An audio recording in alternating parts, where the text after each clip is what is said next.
Watu wengi wanatamani kuwa bora sana katika maisha yao na wengi wanataka kuwa bora kimsingi, lakini ni kwa nini asilimia ndogo ya watu wanakuwa bora na wengine wanaendelea kuwa kawaida kila siku vile vile? Tatizo si kwamba hawana uwezo, tatizo si kwamba hawana vipaji, au tatizo si kwamba hawana rasilimali ambazo wanazihitaji, lakini tatizo ni aina ya maamuzi ambayo kila siku wamekuwa wakifanya. Sasa katika video hii tutaenda kuzungumzia mambo manne ambayo yatatufanya tuendelee kuwa bora kila siku. Mambo manne ambayo yatatufanya tuendelee kuwa bora kila siku. Tunasema jambo la kwanza, ili uendelee kuwa bora kila siku au tuendelee kuwa bora kila siku, ni lazima utafute kukua kila siku.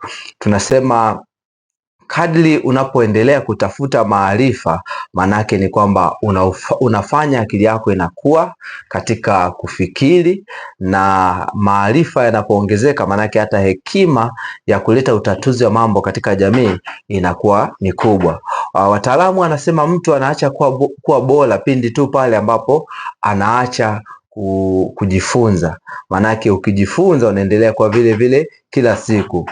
Kuna baadhi ya mambo ambayo yatahitaji maarifa mengine ya tofauti kuliko na hayo ambayo unayo leo. Tunasema kuna vitu ambavyo vilikuwepo katika industrial age, walikuwa wana maarifa ya industrial age, lakini sasa hizi tuko information age, manake tunatumia maarifa mapya. Kwa hiyo mtu ambaye tunasema anabadilika au anajifunza kila siku, anajifunza kwamba siku anapokuwa kwenye siku yake anakuwa anajiuliza kwamba leo nimejifunza nini, nimeongeza ujuzi gani, kitu gani ambacho nimeongeza, nimekuwa katika engo zipi za maisha yangu. Tunasema mtu huyo ni lazima awe bora. Lakini mtu ambaye ajifunzi ni ngumu sana kuwa bora. Kwa ukitaka kuwa bora, ni lazima uwe ni mtu ambaye unapenda kujifunza kila siku, kujifunza kwa watu wenye hekima, kujifunza kwa kusoma vitabu, kwa kutafuta maarifa mbalimbali kulingana na eneo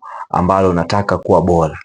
Lakini jambo la pili ambalo litatufanya kuwa bora, ni lazima tuwe ni watu ambao tunaacha kugairisha mambo. Tafiti inaonyesha kuwa 50% mpaka 80% wanachuo wengi sana duniani wanakabiliwa na tatizo hili la kuahirisha mambo, swala ambalo linapelekea wengi kupatwa na msongo. Sasa ni lazima uelewe kwamba hakuna namna utaweza kuendelea mbele usipoanza. Mark Twain alishawahi kusema kwamba the secret of getting ahead is getting started, kwamba ili uweze kuwa bora ni lazima uanze kwa kufanya vitu kwa ubora, kwa sababu kuwa bora ni matokeo ya kufanya vitu kwa ubora. Sasa manake ukiwa ni mtu ambaye unaahirisha kufanya vitu, kwamba unasema ndafanya baadaye, ndafanya kesho kutwa, kumbuka kuwa muda au kusubiri. Unaweza ukadelay, lakini muda au kusubiri, muda unasonga mbele.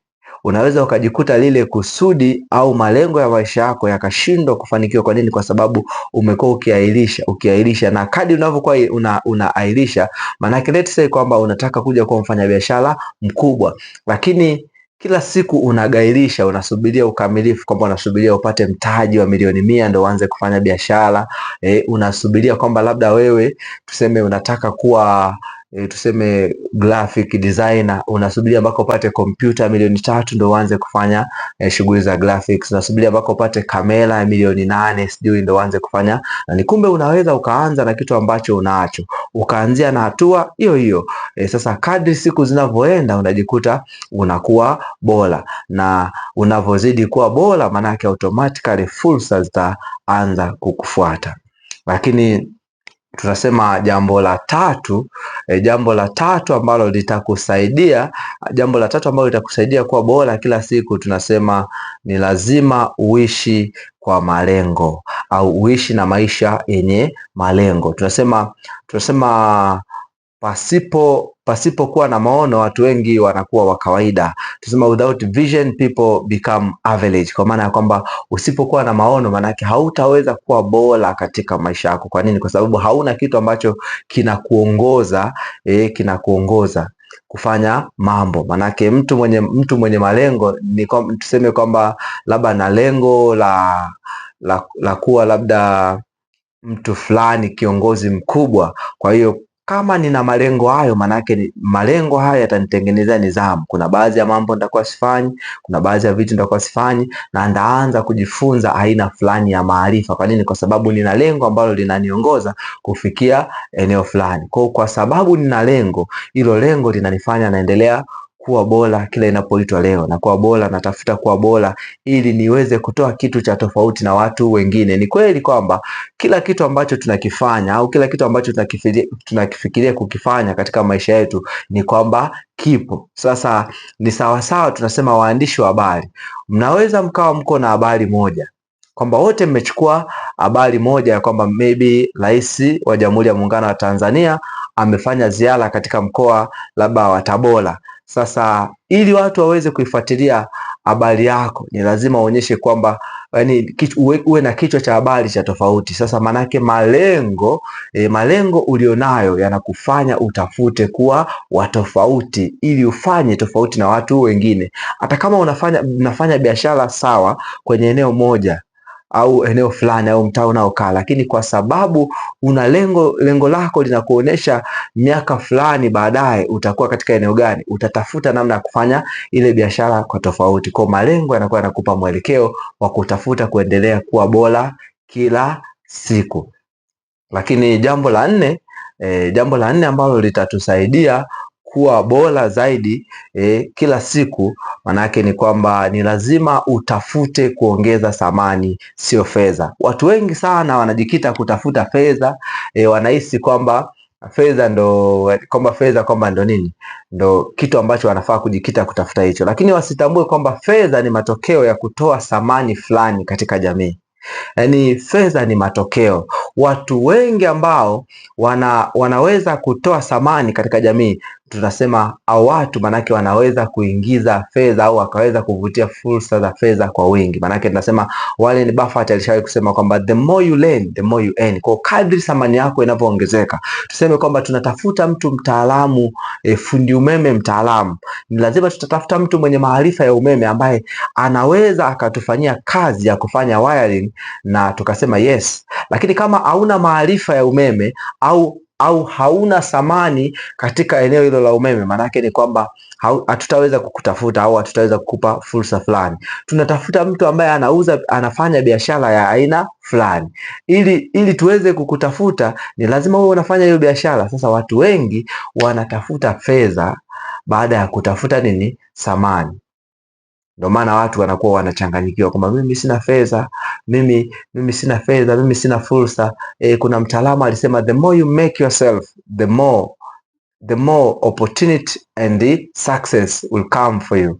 Kwamba kadri unavyojitengeneza, unavyojifanya kuwa bora wewe, unavyoongeza thamani ya maisha, kwamba unaondoa baadhi ya tabia, unaondoa baadhi ya vitu ambavyo si sawasawa kulingana na kusudi la maisha yako. Manake unavyotengeneza thamani, watu watakapoitafuta hiyo thamani yako, manake watu hao wanakuwa wanakuletea fedha. Wanapotafuta mtaalamu wa kitu fulani, labda tunataka graphics designer, manake kama wewe ni graphic designer ambaye umejinoa katika graphic designer, manake watakutafuta wewe. Manake sasa watapotaja jina la kwanza litakuja jina lako katika fahamu zao, manake watakupa fursa na utapata fedha.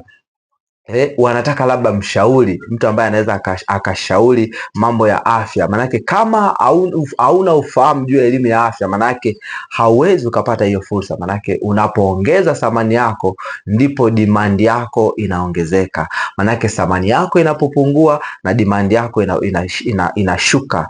Manake watu ambao wamefanya mambo makubwa au waliofanya innovation kubwa katika dunia ni kwa sababu kwanza walijenga thamani zao binafsi, walifanya thamani zao binafsi. Tunasema you have to work on yourself behind the scene, and thereafter unakuja kuimplement kile ambacho ulikuwa unakifanyia kazi behind the scene, na watu wanabaki wanashangaa kwa sababu watu hawaamini katika mchakato, wanaamini katika matokeo. Wataanza kusema ana bahati, lakini kumbe uliwekeza sana Sasa usipowekeza katika kujenga thamani yako, maana yake ni kwamba utashindwa kuwa bora.